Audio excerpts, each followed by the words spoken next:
going to call our Senate Public Health and Welfare Committee for March 11th to order. First up, we do have a quorum, so the first thing we're going to address is approval of minutes for January 26th, February 2nd, 3rd, 4th, 9th, 10th, 11th, 17th, 18th, and 19th. Has everyone had an opportunity to review the minutes? If so, do we have a motion to approve? The motion was made by Senator Baumgartner, second by Senator O'Shea. Any discussion on the motion? Seeing none, all those in favor say aye. Aye. Those opposed, same or no. The motion is carried. Minutes are approved. Next up, we are going to have an informational briefing on the Hcbs waiting list. Committee, I just thought this would be, since we still have a lot of new people that have not sat on this before, you're going to hear this mentioned several times while you're up here, and this will give you at least a little bit of an overview and an understanding of what it is and why it's there. So with that, conferees, if we could try to, we do have several conferees, so if you could keep your comments to 5 minutes or less, that would be greatly appreciated, because we do have your testimony, so we can review that and just kind of give us a highlight of your testimony. First up, committee, we have Secretary Laura Howard, Department of Children and Families. Madam Secretary, welcome to the committee. Good morning, Senator. And I guess for today's purpose, I'm Secretary for Aging and Disability Services as we talk about these waivers. So, but it all works. So you do have a fairly long informational packet from me. I thought what I might do is just in some ways just kind of context this conversation for the committee. On page 4 of my presentation, you see a listing of the 7 Hcbs programs that Kansas operates. And I thought I probably should just even pause at that point and say, what in the world is a home and community-based services waiver? What does that even mean? So what that refers to is a waiver of certain Medicaid requirements that the Federal Center for Medicare and Medicaid Services allows.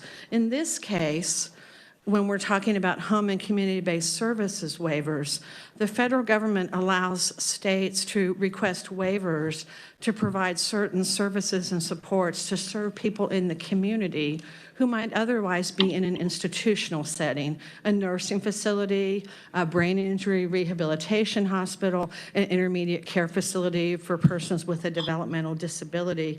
So waiver programs then are submissions to the federal government to target certain services to persons that might not otherwise be covered by Medicaid. For example, personal care services, helping folks, assistance with bathing and dressing, those kinds of things that wouldn't generally be offered under Medicaid, but can be offered under a waiver that supports people's ability to stay in the community. The other context I think is really important in this waiting list conversation is generally under Medicaid. Medicaid's an entitlement program, so that means that if you're eligible for Medicaid, you come to the door, you get those services. Under home and community-based services waivers, under waiver programs, states can have waiting lists. So that really takes away that entitlement aspect. So again, I just wanted to put that context for the committee in terms of why these are called waivers and why we talk about waiting lists. On page 4, you see Kansas has 7 Hcbs programs, and we were really an early leader in the state. 25, even 30 years ago, in beginning to implement these options for individuals to live in the community. And on page 5, I'll actually reference these 7 programs and let you get a frame for each of those in terms of the number of people who receive those services today and those waivers for which we have waiting lists. So on page 5, this very smallest program that we have is the Autism Waiver. It serves 53 people. In fact, we only have funding to serve 56 people under that waiver. There are about 400 people who've expressed some interest in that waiver, who may be eligible for that waiver. It's also, though, important under the autism waiver just to indicate that for folks who are on Medicaid with autism, there are a number of services that are already provided through the regular Medicaid program. The waiver does add additional services such as respite care, family counseling, and parent support. The second waiver, and again, you have more detail on each of these through the packet, but just to keep my remarks short, I'll just use this page as a frame. The second waiver is the serious emotional disturbance waiver. This is a waiver for children. In terms of behavioral health, currently serves just under 3,400 children. There is not a waiting list on the SED waiver, and in Kansas, we have treated that program as part of the consensus caseload process. And so in that sense, we have served really whoever comes to that door in Kansas, and that's been the practice for a number of years. And again, this would serve children who might otherwise have to be served in a psychiatric hospital setting. The third waiver that Kansas has is the technology assistance waiver. This is a small waiver. It's a very expensive waiver. And the context for this waiver is that this waiver serves children who have very intensive needs for assistance from technology. Perhaps it's oxygen, feeding tubes, technology that if they were not getting intensive nursing services in their home, they literally would have to grow up in a hospital. So this waiver started still pretty small, but there has to be a primary medical technology that that child needs that usually requires very skilled nurses to provide those services and supports. This one as well, like the serious emotional disturbance waiver, has been treated as a part of the consensus caseload process in Kansas. So again, treated more as if it is an entitlement program. Again, a small number of children who otherwise would really never be able to leave a hospital, after they were born. The next waiver is the Frail elderly waiver. It serves about 5,500 Kansans. This serves our aging population and allows individuals to receive services in their home. Individuals have to qualify to meet the criteria to live in a nursing home, but this allows the provision of those supports and services in people's homes. 5,500 individuals. Based on the budget that's been available for that program, we have not had to have a waiting list for that program for some period of time. So again, no waiting list for the Frail elderly program right now. The brain injury waiver currently serves 670 people. This has gotten a lot of attention this session. We do not have a waiting list as we sit today.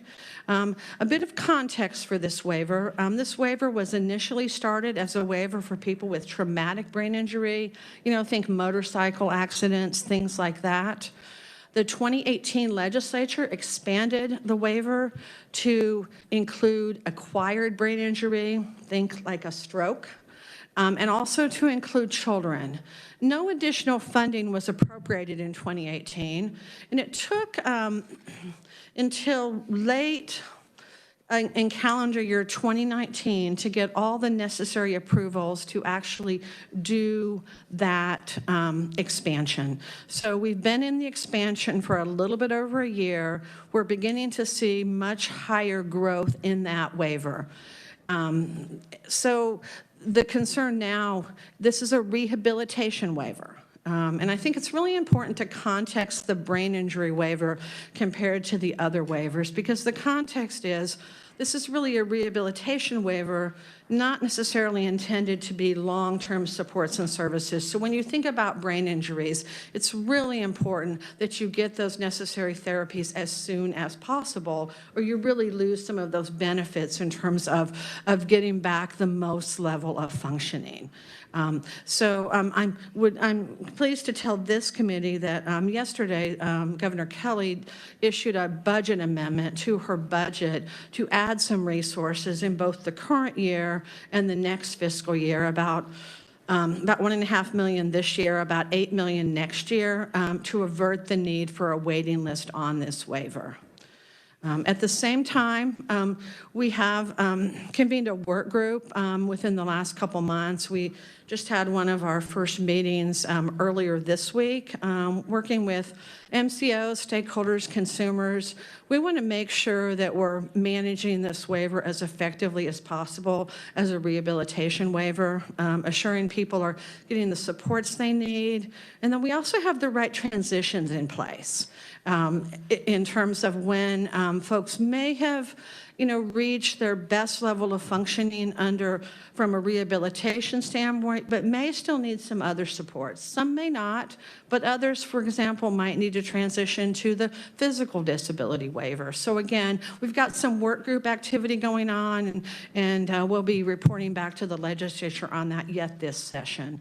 But again, it would certainly be my recommendation that we don't move to any type of a waiting list on a rehabilitation waiver like brain injury. I think we lose the benefits from that. The next waiver is and the largest, is the IDD waiver, Intellectual and Developmental Disabilities Waiver. Just over 9,000 people are currently served on this waiver. It also has our largest waiting list, almost 4,500 individuals on this waiting list. In fact, the person who's been on the waiting list the longest has been on the waiting list more than 9 years. These numbers are too high, and I think we all, as we look at this waiting list, say, we have to approach resolution to this more than just saying that somehow we can fund our way out of this. We're talking hundreds of millions of dollars in order to do this. So a couple of things going on there. One, we're working with partners and stakeholders. We need to take a better look at the people who are on this waiting list. I think we need to reassess individuals. We need to understand for sure when they need services, which services they need. There's a lot of dialogue. There's been a lot of activity in some states about other alternatives to a broad, expansive waiver. Maybe some individuals might need employment supports and day supports. Maybe there may be some other options. But I think the first thing we need to do is get a good picture of that population. And so we're really focused on getting that work done this year with our partners. So again, that's a huge focus there. But the other piece I would say with this waiver and with the others is we can't talk about the waiting list in isolation from broader workforce issues, and I think you'll hear that today as well. The rates of pay for direct care staff across the state, I think you'll hear a lot of testimony about that. So I think the context of serving more people and having an adequate workforce, I think, have to both be considered at the same time as we think about these waivers. The last one is the physical disability waiver, serves about 6,000 people. Again, these would be younger adults who have a physical disability, who, again, if not for the waiver, would be served in a nursing facility. 2,000 people on the wait list. Now, the thing I would say about that, we have a lot more movement on the physical disability waiting list. So, for example, 1,000 people came on to the waiver last year. So, although we have 2,000 people waiting, unlike the IDD waiver, folks are not waiting 7, 8, 9 years for services. So, again, I'd like to see that waiting list number lower. it's not as high of a concern as the long waiting list on the IDD side. Because again, there is movement. We do have some crisis exceptions that can accommodate folks who are in some immediate crisis. Again, I have a lot more detail in here about each waiver, but I thought, given your context, that if I just worked from this page, that might at least set the context for your dialogue today. Madam Secretary, thank you. That was very informative.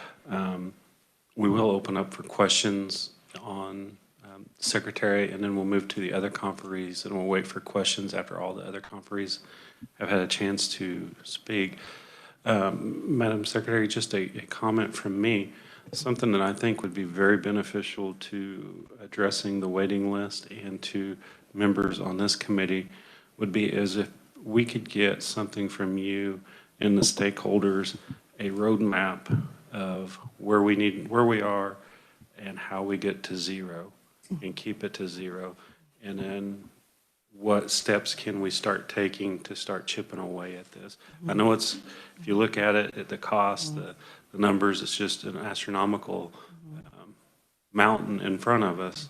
But if we don't start chipping away, that mountain just keeps growing. So if you could do that, work on that and get that to us, that would be, I think, very helpful in going forward. Senator Gossage. Thank you, Mr. Chair. Thank you for being here, and that was very informative. My question is, are each of these funded in a different way, or do any of these funds come from Medicaid, or where does the funding come? So these are Medicaid matched just in the same way as the regular Medicaid program is, so the same, 5743 federal state match applies for the waivers, just like the rest of the Medicaid program. So any additional money the state puts in would draw the federal Medicaid as well. Okay, so that is 57% that the federal. Yeah, it changes a little bit every year, but it's about 57% federal, 43% state. It's like 56 point or 57 Yeah, exactly. point. Right. Changes a little bit based on per capita income each year. And then the other 43%, I'm assuming, just comes right out of the general fund. State general fund, that's right. Okay, thank you. Senator Erickson. Thank you for being here, Madam Secretary. Just a quick question on the SED waiver. I know that schools do get Medicaid reimbursement for services they provide to students. Do schools get funding for this? I know the CMHCs are the main point of contact, but the CMHCs and school districts have, a collaborative agreement to provide services for mental health for students. So do school districts, are they able to apply for those funds when they provide those wraparound services to students as well? The reimbursement mechanisms are different through the schools than through the community mental health centers. There's a collaboration there, but for example, with the SED waiver, the eligibility is tied to the child. And so the community mental health center would be providing certain services under the waiver. The school, under the reimbursement, under their Medicaid billing, may also be providing some services, and they coordinate those so that there's not a duplication of billing between that during the school day. Yeah. Senator Holscher. Good morning, thank you. My question, thank you, Mr. Chairman. My question is in regard to the study that you're talking about for the individuals on the IDD waiver waiting list. Do you have some thoughts as to what you think you're going to find there? Like, are there potentially people maybe on that wait list that need to be in a different service? Or can you just give me a hint of maybe what you've seen there as far as addressing some of the people on the wait list? And this would just be me, just maybe frankly, my instinct about this.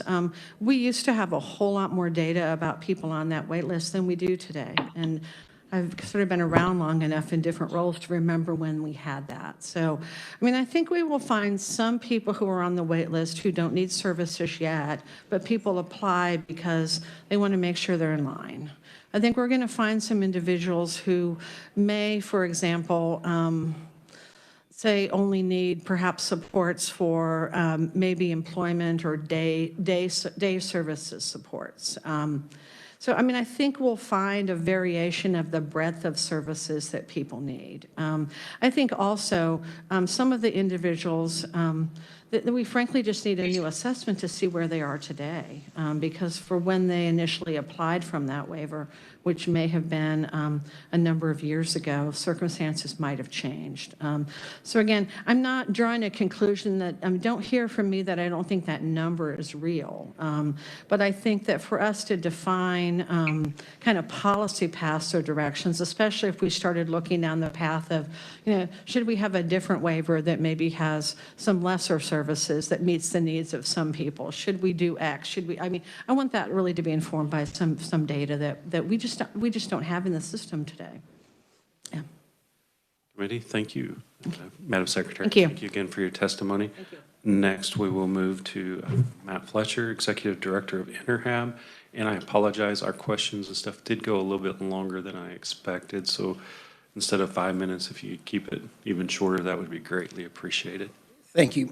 Thank you, Chairman, and I will comply with the time requirement, mostly because waiting for you this morning are a number of families of individuals who are on the IDD waiting list. And I think it's incredibly important that you hear directly from them as to the challenges they've faced.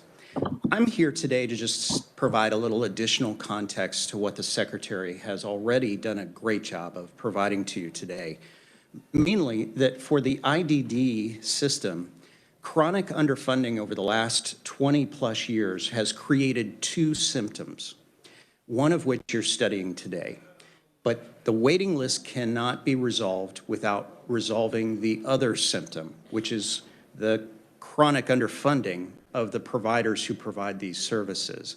They have not been adjusted regularly, even to keep pace with inflation over the last 20 plus years. And as a result, they have a great deal of difficulty recruiting and retaining a direct care workforce that would be necessary to provide services to these additional 4,400 individuals on the waiting list. So we have to start first with shoring up the capacity that is currently eroding in the IDD system before we can bring additional individuals off the list. So I encourage a strategic approach to resolving the list. Chairman, I'm so happy to hear you asking for a roadmap. We believe the first step on that roadmap is proviso language that currently resides in the House's budget that calls for an interim legislative committee, a joint committee of House and Senate members who would meet over this interim to develop a strategic plan, if you will, for addressing these two symptoms, the chronic underfunding and resolving the waiting list. Much like the Secretary, we believe that we're going to need to be creative and flexible in resolving the waiting list. Just simply throwing a big pot of money at it is not going to work because, first off, we don't have the big pot of money. And second off, we don't know yet what persons on that list really want or need, and we think we can target their needs and be smarter about how we resolve the list. So as the Secretary mentioned, services surrounding transition age youth who might be coming out of school and maybe what they want or need is to have a place to live in the community, find a job, and have transportation to get around. Well, we can design some services to accomplish that. Similarly, there are a number of individuals on that list who are who have family. They live with their families at home, and so what the family may need is respite, as people to come into the home and give mom and dad a break. Well, we can design that kind of service and help them out with that. So we think that getting a committee together, a process together to study this is the right first step on this roadmap. We appreciate this committee's attention to this issue today, and we think this is a wonderful way for you to get acclimated to what has been a stunning growth. I referred to it yesterday as just a slow-moving train wreck, if you will. More than 20 plus years we've allowed this list to grow from zero in the late 90s, when the last time we had no waiting list occurred, to over 4,400 now. It's time to do something now. We can't really afford to let it grow any larger. So with that, I'll stop and thank you again. Matt, thank you very much. Committee, next we have Nick Wood. He is the Associate Director of Interhab. Nick, welcome to the committee. Thank you, Chair and members of the committee. I will stay super brief. You have my testimony in front of you, so if you have any questions about it, please follow up. We would love to provide follow-up information, all the links and research studies that you probably would ever want to see. But basically, as the secretary mentioned, there are ways, very good ways that other states have addressed their waiting lists. There's some things that that don't work so well that essentially creates other smaller waiting lists. That's just not a situation that you want to necessarily get into. States, when they find themselves in those kinds of situations, they almost kind of start inventing more and more ways just to try to address those problems. So we're saying we would love to work with you and the secretary to implement a better solution. So. Yeah, thank you very much. Thank you so much. Committee, next we have Mike Burgess, Director of Policy and Outreach, DRC of Kansas. Mike, welcome to the committee. Thank you. Appreciate it. And I'll also be brief. The secretary did a wonderful job of setting up this topic today and she covered actually a lot of my testimony, which is awesome. So one thing I want to focus on that I've heard, I was a member here a while ago for about 10 years, and I think about the things I didn't know then until I started doing disability advocacy and really delving into it on a daily basis that I didn't know. And so I think, one of the things to focus on too is, while the individuals on the waiting list do have Medicaid for their health care, there's a big difference in between the health care piece, which is also really important. Don't want to downplay that at all, and the long-term services and supports that they've received through the Home and Community-Based Services Waiver. And so if you look up towards the bottom of the first page of the testimony, I outlined some of the ADLs and IADLs, instrumental activities of daily living. Those are the sorts of things that the waiver helps individuals with. And so individuals on a waiting list are not receiving those things, those services that help them to be able to live and have a great life in the community. And again, as the secretary said, anyone who qualifies for one of these waivers, they're waiving their right to institutional care. So if they wanted to go to a state hospital or a nursing facility, there is no wait for that. And that's obviously more costly. They have fewer rights. We know the health outcomes as far as, oh man, I have not had enough coffee this morning. We know that there's a lot of benefits to keeping folks in the community. So just want to, again, focus on that, and it's hard because I know when I saw, you see the number of people and it's kind of a number on a table in a spreadsheet. And, the reality, I think, as you're going to hear later on, these are individuals, it's creating a lot of hardship for those individuals and their loved ones. And like on the IDD waiver, as we look at it, it's nearly 4,500 people, almost 9 years. That creates a lot of hardship for those individuals during that 9 years, and they're waiting for that to happen. So I just, that's hard when you see the cost. And so I think the good news is, and I'll jump ahead, the secretary did a great job of covering the GBA. I want to talk about that, or urge your support of that as well for the brain injury. But as you get to my last page, Mr. Chairman, I outlined 3 things that you can kind of do today to begin those process. So these are kind of the immediate things to help address the waiting lists.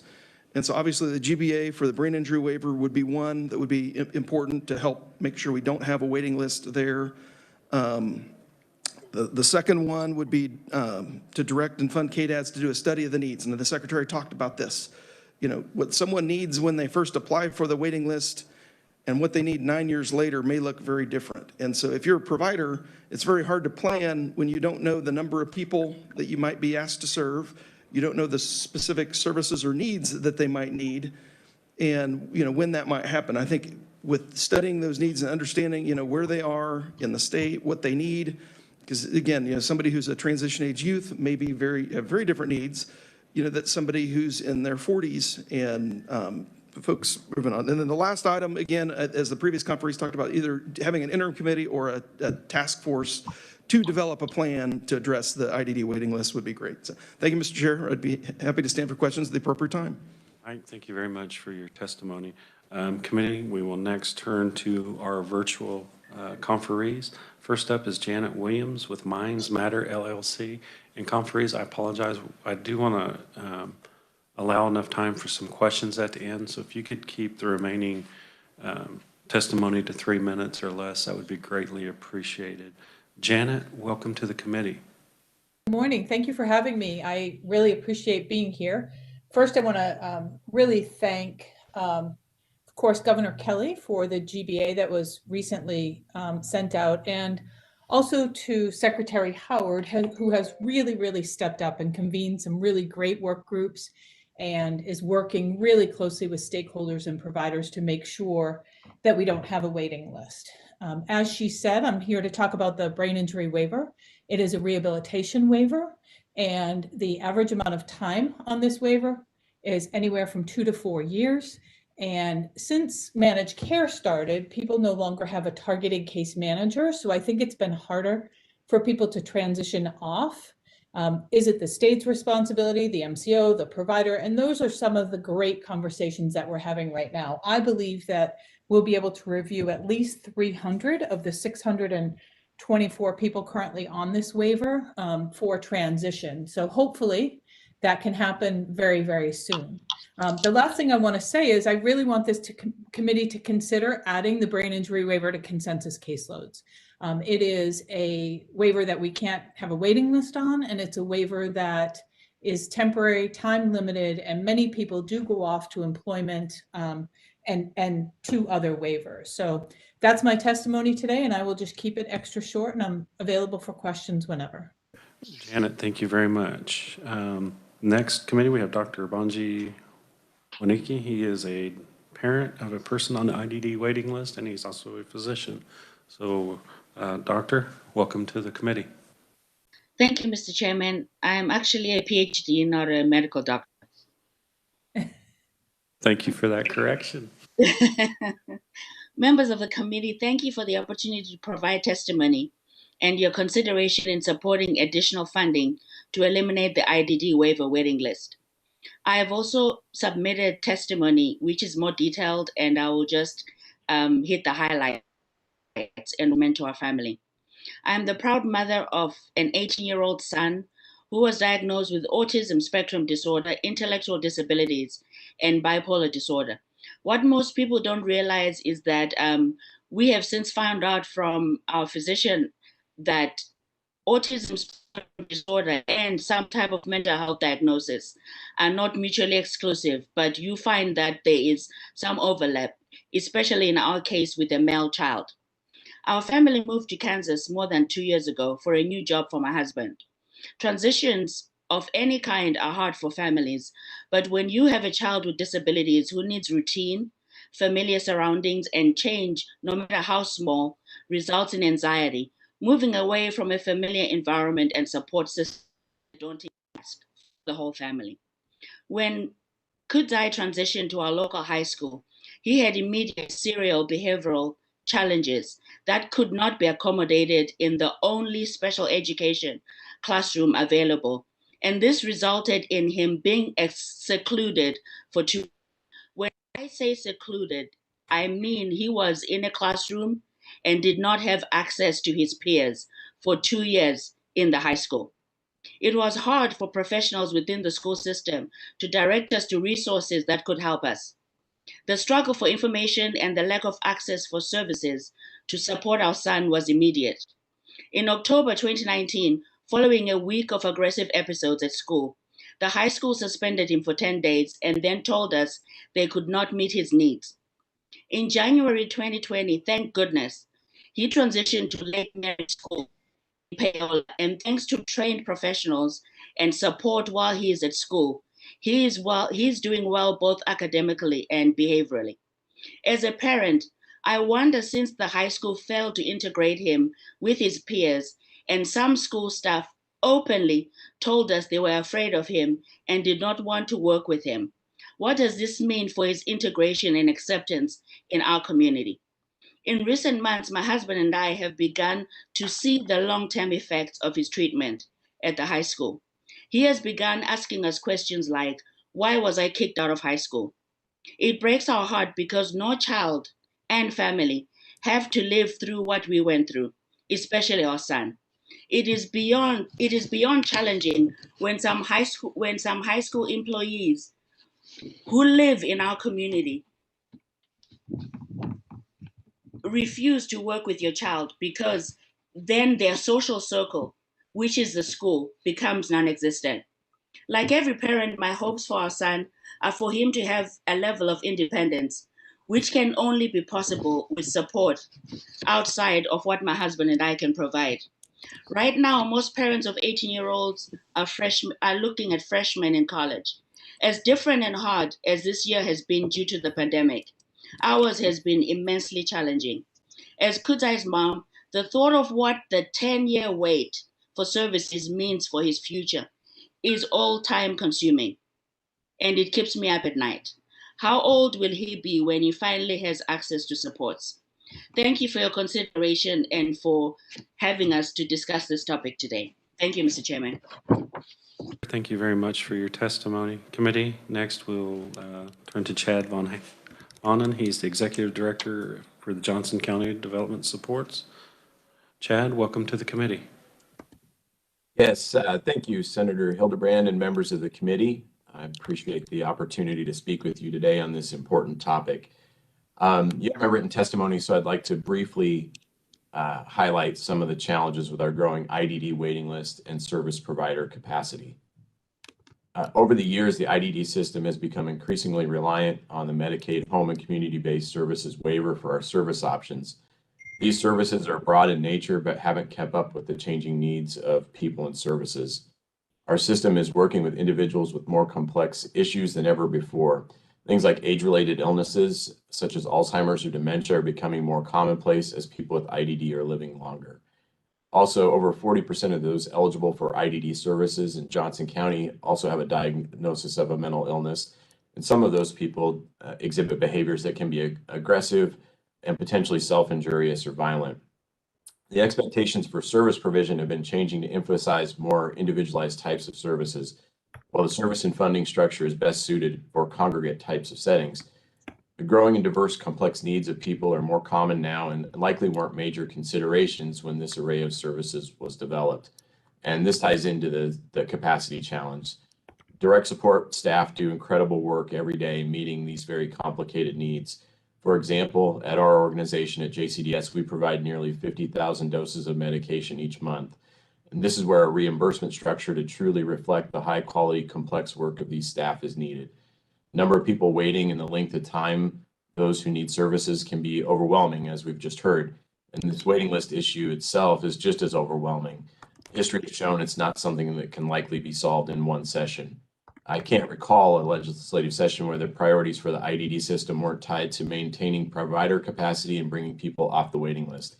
Unfortunately, this seems to be an annual cycle for us that creates kind of a patchwork approach. And I want to just stress, believe me, the attention to the reimbursement rates has been greatly appreciated. We're thankful for the legislature's help to start to stabilize the network. Also agree with Secretary Howard's earlier comments. A helpful next step would be a thoughtful approach to develop a strategy to understand the needs of people and services and of those on the waiting list. Part of this understanding is whether our current service options still work as they were intended, and looking to see if there are other approaches that could supplement the comprehensive Hcbs waiver, as others have mentioned, with potentially more specialized services. I believe this type of review, along with an understanding of how we can develop that provider capacity to meet this demand, would result in a long-term approach for quality services in Kansas. I thank you for the time.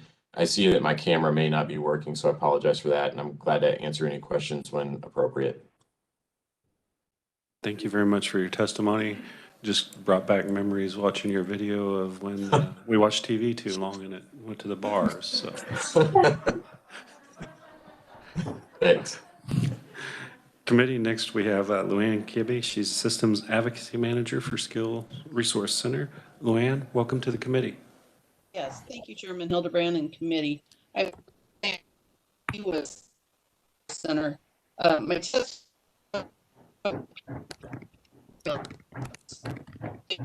should have to wait for services regardless of the waiver that they qualify for. My written testimony provides possible strategies to help manage and address the capacity of the PD waiting list. But my oral testimony, I want to talk about the people on the PD waiting list. What does it mean for them and what are they experiencing? So starting with Jacob. Jacob's a 35-year-old father of 3, working full-time, suddenly diagnosed with multiple sclerosis. He qualified for the HCBS, but was put on the PD waiting list. How does he manage without services? Neighbors are picking up a few groceries and prepping a few meals for the freezer, but he begins to struggle as he's having difficulty getting dressed. He's wondering, how does he take care of his children?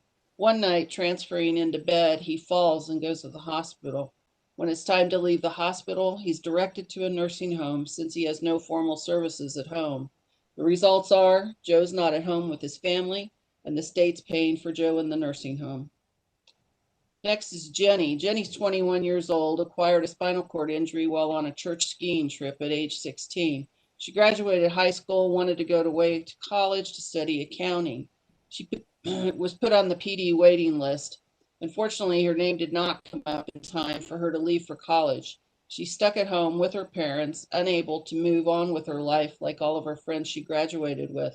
She began experiencing depression, decreased self-confidence, and motivation. She's been on the waiting list for 3 years and still relying on her parents, which is getting increasingly difficult for them. Her parents worry that she may have to go to a nursing home sometime. Then there's Robert. Robert's a 57-year-old farmhand who fell off a combine, sustaining significant neck and back injuries. His wife, Kathy's been going through cancer treatments. Not only can he not help his wife, he needs help himself now. He eventually gets put on the PD waiting list. They've been relying on a few family and friends, but how long can that last? What do they do then? These individuals are based on some of the past real-life stories of individuals on waiting lists.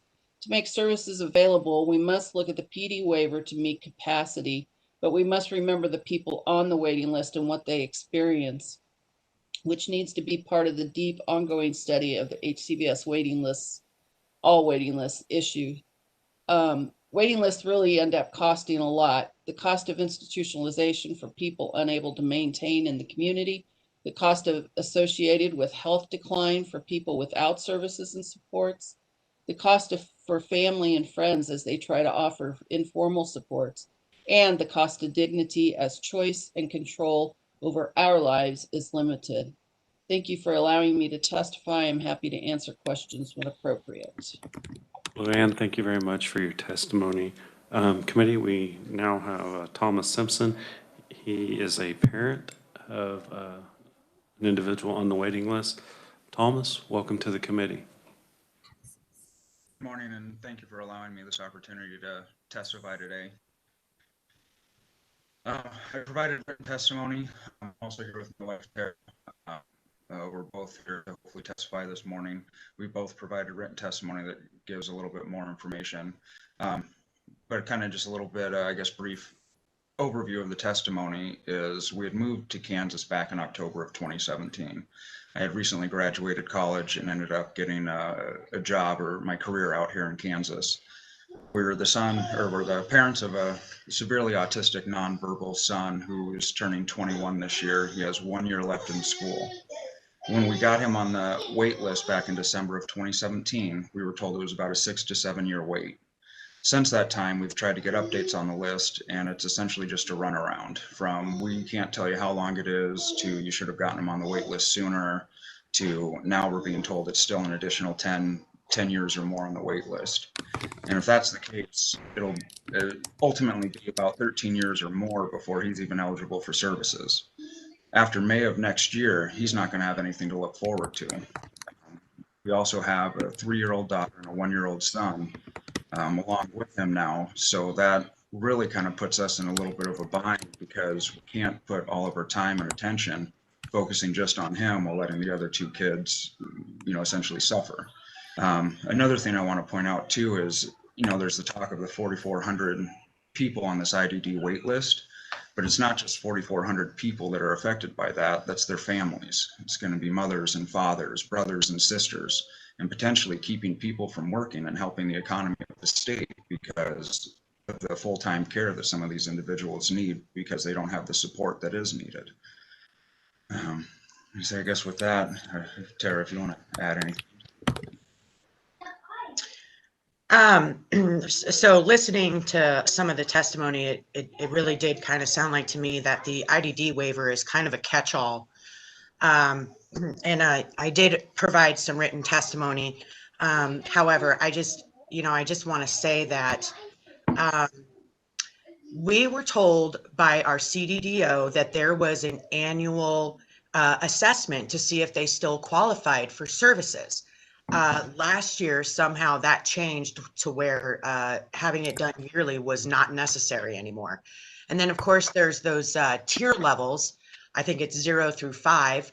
And as they were talking about doing the reassessment of who needs services still and who doesn't, as things have changed, I know that my approach when talking to case managers, it was looking into the future, because I know that, we're not going to be alive forever, and we're going to be unable to take care of him.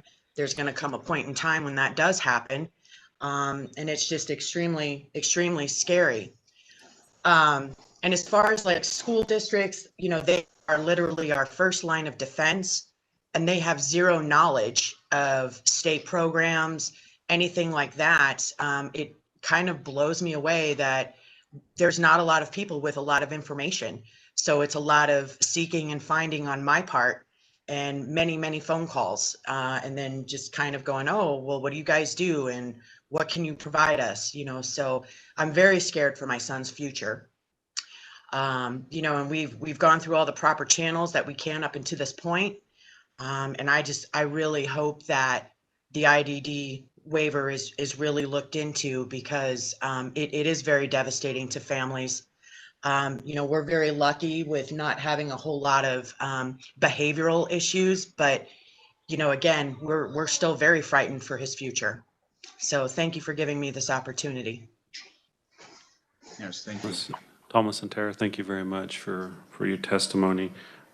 Committee will direct your attention. We do have some written only from Rachel Green and Craig Knudsen. And at this time, we are going to open up for questions for the conferees. Senator O'Shea. Thank you, Mr. Chair. Thank you, everyone, for being here. I'm just a little shocked that this waiting list is so long and it's so bad. So how did we get here? Has it been from lack of funding over the years? I mean, how did we get here? That's for anyone. Matt, I think you touched on it a little bit. I've been around for a number of the years. Matt, I apologize. Would you state your name? And who? Oh, I'm sorry. I'm Matt Fletcher, Executive Director of Interhab. And I've been around for a number of the years in which the list has grown. The legislature in several budget cycles put in funds for the waiting list, but those amounts, what they amounted to was enough to keep pace with the natural growth of the list. The list just grows. More people present for services every year, probably between 100 and 300 people a year. So that list just naturally grew, and we had a few years where the legislature put some funds in. I believe we had a governor or two who did something similar in their budgets. But again, nothing strategic has ever been attempted to address and eliminate the list. And I've included in my written testimony a little of the background. Again, 1998, the closure of Winfield State Hospital provided some funds at that point in time to zero out a list that existed at the time. So we had a moment where we had no one waiting for services in the late 90s. By 2001, it was 500 people on the list. So we immediately allowed it to start growing again. A few years later, it was up to 1,200. By 2012, we were at 3,000. And I think it's a case of where it became too big for people. It was scary. I don't think we can wait any longer. I think, it's stunning when you think that the number of people, 4,400, who are waiting is almost half of those in service under the Hcbs waiver. That's astounding, and it's going to require a multi-year strategic effort to build the kind of capacity to serve that many individuals. So I think we've got to get started now. Senator Baumgartner. Thank you, Mr. Chair. I appreciate the testimony that we have received so far today. I think it's very important testimony. I am going to ask if we could get some information from Kudze's mom. What's particularly concerning to me is what happened to him while he was in our public school. The Kansas Senate Education Committee has been working with regard to at-risk funding, and this last year, our school districts received just under $500 million for at-risk children. And that would be, in addition to, would be funding for those that are special ed. And so the children that are in our public schools, there is funding available. It's not being utilized. I am appreciative that he is receiving the services that he needs at St. Mary's in Paola, which happens to be in my Senate district. But part of our problem is our public schools are not a part of this solution, even though the funding is there and is not being drawn down. I guess my one concern, and I do particularly appreciate the information that was shared as far as recommendations for us to have a task force, if you will, or an interim committee, or to fund KDADs to do a study. I mean, a part of the business of KDADs as a state agency is to be tracking, and what I understand from Tara and Thomas is there's not been this annual check to even see what it is that your son is needing. So I understand how the IDD list has grown. What I don't understand is why we don't have this updated list, or we haven't identified what today the needs are for the folks that are on this list. I'm not opposed to an interim committee, but I don't think the solution is going to be 12 or 15 legislators listening to reports. That's not going to get us to legislators making recommendations. The folks with the boots on the ground need to come up with recommendations and a path to how we get there to some of these solutions. But if we have half of those that are IDD that are on the wait list, and we don't even know what services they need, we can start this next week having committee meetings, and we're not going to be able to solve that. That data needs to be, our decisions need to be data-driven, and that data, it doesn't appear, unless the secretary can tell me otherwise, it doesn't appear that we have that data on those 4,500. Secretary Howard? I would agree, Senator. I think one of the things that was a surprise to me when I came into my role was how little information we had. I mean, we used to have a monthly report, it's probably been a couple decades ago, on, for example, the IDD system. Stakeholders here would remember that, 12 or 15 pages long that gave all kinds of very detailed information. I mean, somehow in the context of restructuring agencies, shifting programs, maybe different priorities, we just lost some of that information. And that's part of what I really want to retool. And that's part of what that study that we're talking about doing, that we're going to launch, will begin to help us to get some of that information. And then I'm concerned with how we sustain that, so we always then have data at our hand to make good public policy decisions. Committee, we're going to have one question, a follow-up, and then one question, but just a couple of comments real quick. Dr. Bonji, did you hear that request from Senator Baumgardner about the information on your child and the school issues? Yes, I will reach out to her after the meeting. Okay, thank you very much. Yeah. Thank you. Madam Secretary, if you could, just real quick, I know, and I hate to put you on the spot, but I'm going to. We can talk until we're blue in the face about we're going to do something, But could you give the committee a time frame of when you plan on having this data, this re-look, I guess, that when you take another look at this waiting list, when you expect to have that completed? You know, we're looking to launch that process. Right now, we're trying to put some resource together around that. I know there have been some requests in the legislative process for some funding in our budget, but regardless of that, we're looking to, you know, kind of design that process, launch that later this spring or early summer. I would hope that we would have data in the fall. I'd like to do some things concurrently with that have to do with doing a deeper dive on what options there are, how where the paths other states have taken. So we're not we're not doing this sequentially, but maybe doing some things concurrently to be able to bring the data and some options together at the same time. So I would hope to have some information by the fall, Senator. Thank you. Committee, I do apologize. We are out of time. I wish we could get some more questions in. This is a very important topic. Conferees, if you are agreeable, there were, I think, 3 more questions to be asked. If you would be agreeable to having Donola send you a question and reply back to her so committee members can have a chance to get their questions asked, that would be greatly appreciated.